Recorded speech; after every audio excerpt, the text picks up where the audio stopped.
महाराष्ट्र में सरकार बनाने की कवायद तेज है। इसे लेकर अब दिल्ली में फैसला होने की बात सामने आ रही है।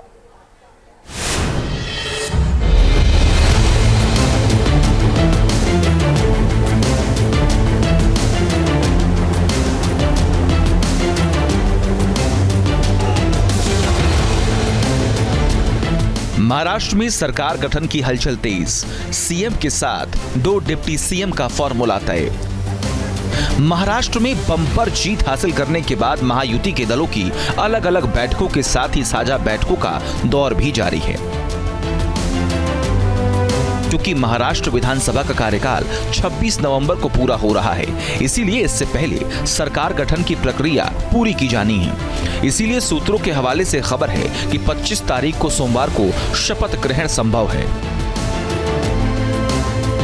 हालांकि अभी तक सीएम पद का चेहरा साफ नहीं हुआ है, लेकिन तीनों दलों की बैठक में इतना तय हो गया है कि सीएम के साथ 2 डिप्टी सीएम का फॉर्मूला होगा। महायुति की पार्टियों में हर 6 से 7 विधायक पर एक मंत्री पद का फॉर्मूला भी फाइनल हुआ है। इस हिसाब से भाजपा के 22 से 24, शिंदे गुट के 10 से 12 और अजीत गुट के 8 से 10 विधायक मंत्री बन सकते हैं।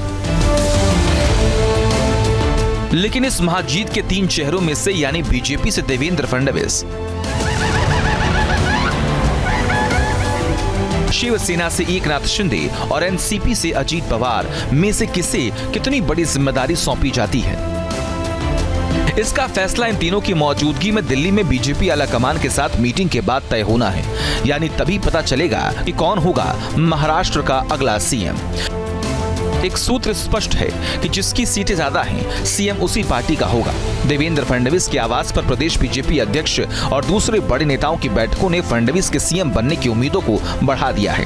हालांकि सीएम पद को लेकर सीएम शिंदे ने जीत के बाद कहा था कि चुनाव के पहले तय नहीं था कि जिसकी ज्यादा सीटें होंगी उसका ही सीएम बनेगा। हमारी तीनों पार्टियां बैठेगी।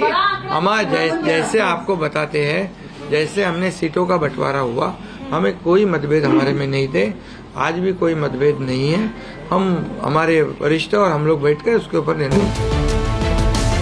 इस बीच महायुति की तीनों पार्टियों की अलग अलग और एक साथ बैठकों का दौर चलता रहा। विपक्षी नेताओं ने भी बैठकें की, जबकि एकनाथ शिंदे के सभी विधायकों को बांद्रा के ताज लैंड्स इन्स होटल में रखा गया।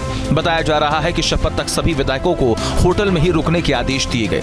रिजॉर्ट पॉलिटिक्स को लेकर भी सवाल उठ रहे हैं। हालांकि खबर है सीएम के नाम का ऐलान होते ही सोमवार को मुंबई राजभवन में शपथ ग्रहण समारोह संभव है। Team news nation. News nation अब व्हाट्सएप पर खबरों की ताजा अपडेट के लिए न्यूज नेशन के इस QR कोड को स्कैन करें।